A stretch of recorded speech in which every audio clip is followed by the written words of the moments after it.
ಕೋಟಿ ಖರ್ಚು ಮಾಡಿ ನಿರ್ಮಿಸಲಾಗಿದ್ದಂತಹ ಮುಖ್ಯ ರಸ್ತೆ ಇದು 3 ತಿಂಗಳಲ್ಲಿ ಗುಂಡಿ ಬಿದ್ದಿದೆ.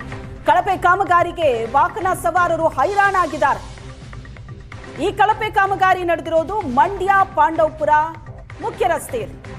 ಗುಂಡಿ ಬೀಳೋ ಜೊತೆಗೆ ಬಿರುಕು ಬಿಡ್ತಿದೆ ಡಾಂಬರ್. ರಸ್ತೆ ಗುಂಡಿ ಬಿದ್ದಿದ್ರಿಂದ 3 ಕೋಟಿ ವೆಚ್ಚದಲ್ಲಿ ಕಾಮಗಾರಿ ನಡೆಸಲಾಗಿತ್ತು.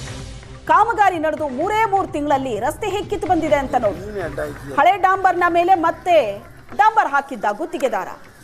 ಭಾರಿ ಗುಂಡಿಗಳಿಂದ ದಿನೇ ದಿನೇ ಅಪಘಾತ ಹೆಚ್ಚಾಗ್ತಾ ಇದೆ. ಸಾವಿರಾರು ಜನ ವಾಹನಗಳು ಓಡಾಡೋ ರಸ್ತೆ ಇದು. ಗಾಡಿ ಓಡಿಸೋಕೆ ಹಿಂಸೆ ಸರ್. ಇಲ್ಲಿ ಭಾಳ ಕಷ್ಟ ಆಗ್ತಾ ಇದೆ ಪಾಪ. ಜನಗಳು ಅವಾಯ್ಡ್ ಮಾಡ್ಕೊಂಡು ಇಲ್ಲಿ ವೆಹಿಕಲ್ ಎಲ್ಲ ನಿಲ್ಸ್ಕೊಂಡು ಹಿಂಸೆ ಆಗ್ತಾ ಇದೆ. ಕಿತ್ತೋಗೈತೆ ಅಂತ ಈಗ ಇತ್ತೀಚೆಗೆ ಹಾಕಿದ್ದು ರೋಡು. ಇಲ್ಲಿ ನೋಡಿ ಅಲ್ಲಿ ಹೆಂಗಾಗೈತೆ. 3 ತಿಂಗಳಾಗಿಲ್ಲ, ಕಿತ್ತೋಗೈತೆ. ಮಾಡ್ತಾರೆ. ಅದು ಏನು ಮಾಡ್ತಾರೆ ದೊಡ್ಡ ಅಧಿಕಾರಿಗಳು ಏನು ಮಾಡ್ತಾ ಇದಾರೋ, ಈ ಇಂಜಿನಿಯರ್ಗಳು ಏನು ಮಾಡ್ತಾ ಇದಾರೋ ಗೊತ್ತಿಲ್ಲ ಸರ್. ಇನ್ನೇನು ಮಾಡ್ತಾರೆ, ಕಳಪೆಗಾರಿ ಮಾಡ್ತಾರೆ, ಹೊತ್ಕಾಯ್ತಾರೆ, ಬಿಲ್ ಹಾಕ್ತಾರೆ, ರೈಟ್ ಮಾಡಕ್ಕೆ ಹೋಗ್ತಾರೆ ಅವರು. ಅಲ್ಲಿ ಮುಗೀತವ್ರ ಕೆಲಸ. ಇಲ್ಲಿ ಯಾರು ಸಾಯಿಲಿ, ಯಾರು ಕೇಳಂಗಿಲ್ಲ, ಮಾಡಂಗಿಲ್ಲ. ಅಷ್ಟೇ, ತಾರ ಅಣಿಸಿರೋದ ಮೇಲ್ಗಡೆನೆ. ಏನು ರೋಡೆಲ್ಲ